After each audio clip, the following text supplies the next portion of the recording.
Hi guys!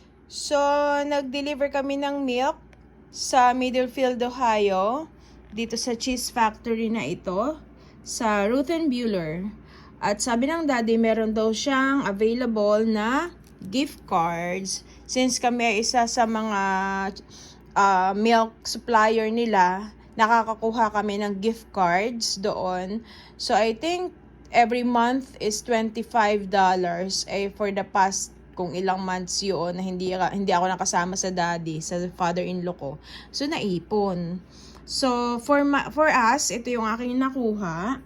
Yan, pimiento cheese. This is my favorite actually.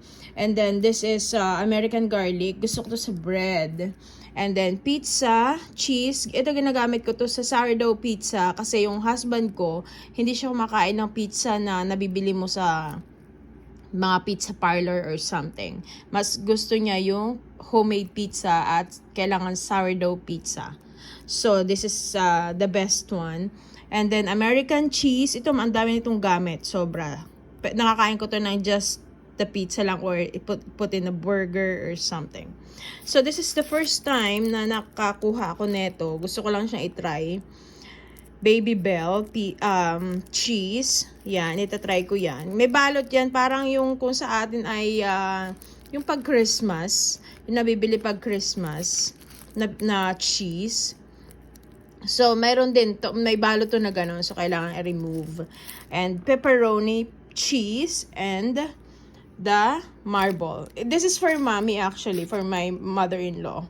So, yan, bibigay ko to sa kanya. Ito yung favorite niya kasi. Yan.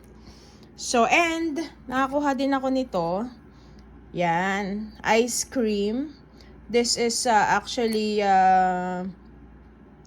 chocolate. And, this one naman is caramel. Yan. And, cappuccino crunch. So, yan yung aking mga nakuha sa Ruth & Bueller kagabi. Alright!